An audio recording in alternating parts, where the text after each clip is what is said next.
also signify if you would like to follow up on anything any other speaker has talked about. Members of the live audience will get 30 seconds to ask questions. We'll take comments and questions at interval from our online viewers. So keep the hashtag going. It's hashtag TVC Town Square.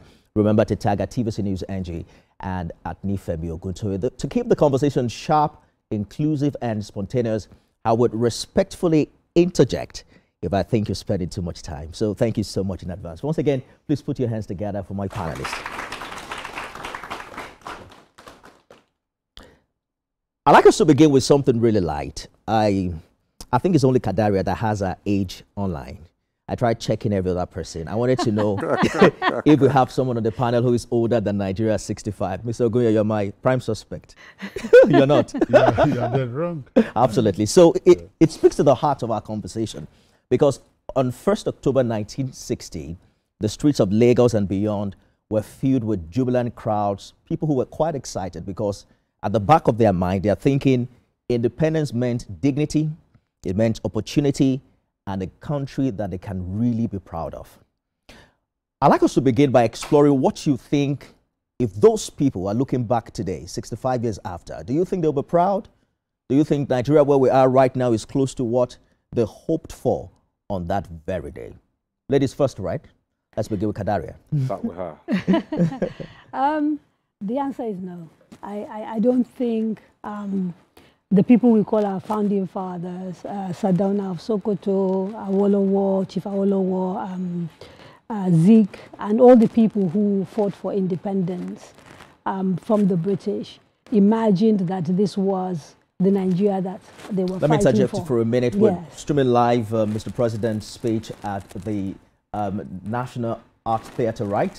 But you can keep watching this conversation online on all the platforms that is showing on your screen. Please go ahead. Okay, so I was saying that the dream of the founding fathers who fought for independence from the British was of a proper federation, of a place where people will thrive, of, like you said, dignity, of safety, of security.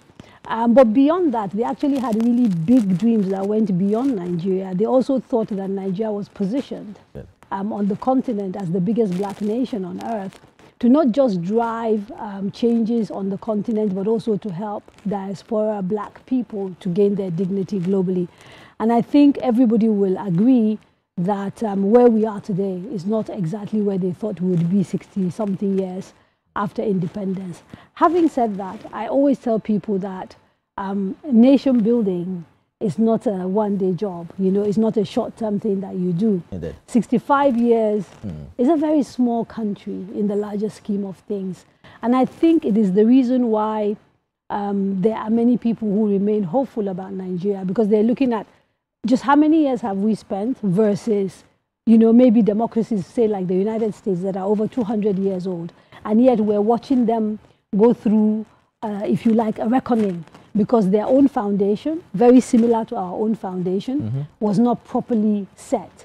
And that's the problem with building on shaky foundations. If you do not get the foundation right, then whatever you put on top, sooner or later, will begin to wobble. And I think as it is with Nigeria, so it is with a place like the United States, which was, you know, based on dispossession of land from natives, slavery, and all sorts of other things. And it's the same thing with Nigeria. The British did not want us to succeed. There's a reason they brought us together, you know, and we basically didn't have a lot in common. We were a commercial enterprise that they then tried to build into a nation. And of course, it didn't work. But we have to take some responsibility for some of that at some point.